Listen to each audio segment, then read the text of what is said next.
and team. Yeah. Excuse me. Come on, take this. Yes. యాక్చువల్గా India నుంచి ఇద్దరు అందమైన అమ్మాయిలు వస్తున్నారంట. ఈ వారంలో ఒకదాన్ని పడేస్తా, పై వారంలో ఇంకో దాన్ని పడేస్తా.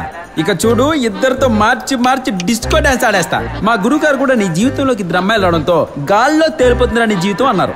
రే కుంజుకో బబ్బన్, ఎవరు అనుకోకు, నేనే. ఇక చూసుకో, రెచ్చిపోతాడు. చిత్ర కాఫీ.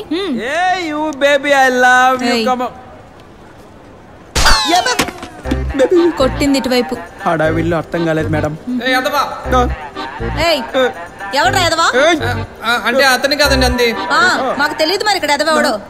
ఇదేంటి, మనల్ని మెచ్చుకుంటుందా, మన క్యారెక్టర్ తెలిసిపోయిందా? ఏదైతే ఉంది, మన క్యారెక్టర్ మార్చేద్దాం. మేడం, మనం వెళ్తూ మాట్లాడుకుందాం మేడం. అయినా వచ్చిన వాళ్ళని వెల్కమ్ అని రిసీవ్ చేసుకోవాలి. ఐ లవ్ యూ అని కాదు. అట్నే పదండి పోదాం. లగేజ్ తీసుకురా. లగేజా?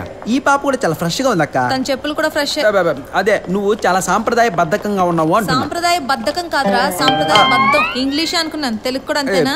ఇంతకి నీ పేరేంటి? కుంజుకో బొబ్బనక్క. కుంజుకో బొబ్బనక్క. ఏంటి? కుంజుకో బొబ్బనక్క. కుంజుకో బొబ్బనక్క. అక్క తీసి పక్కన పెట్టి పేరు చెప్పు. కుంజాకో బొబ్బన్. అక్క, యు గాట్ ఇట్. ఇదేదో కోతి పేరులా ఉంది. పుట్టగానే నిన్ను చూసి ఈ పేరే కరెక్ట్ అనుకున్నారా మీ అమ్మ నాన్న? నువ్వు చాలా స్ట్రైట్ ఫార్వర్డ్ అనుకుంటా బేబే. 12 ఏళ్ళ నుంచి ఇక్కడే ఉంటున్నా. మెక్సికో నుంచి చికాగో వరకు మన కొట్టిన పిండి. నువ్వు పిండి కొట్టేవాళ్ళగా ఉన్నావులే. అబ్బా, పిసికేస్తున్నావు నన్ను. అయినా వచ్చిన వాళ్ళని రిసీవ్ చేసుకోవడం తప్ప నీకు వేరే పని లేదని నీళ్ళకంటే చెప్పారులే. సరే ఉండు బేబే, నువ్వు అమెరికాలో మాత్రం నల్లోళ్ళకి దగ్గరగా అస్సలు తిరగండి. అవునా? బేబే, నువ్వు పూర్వ జన్మలో గుండు చూడు అనుకుంటా.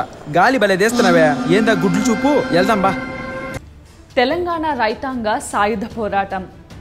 గ్రామ ప్రాంతాలలో ఫ్యూడల్ పాలనను, దోపిడీ దౌర్జన్యాలను ప్రతిఘటించి గ్రామ విముక్తిని సాధించి కుల మతాలకు, ప్రాంతీయతకు అతీతంగా భారతదేశ చరిత్రలోనే సామాన్య ప్రజల అపూర్వ ఐక్యత ప్రదర్శించి మట్టిలో నుండి మాణిక్యాలను సృష్టించి జాతీయ, అంతర్జాతీయ దృష్టిని ఆకర్షించిన పోరాటం తెలంగాణ రైతాంగ సాయుధ పోరాటం.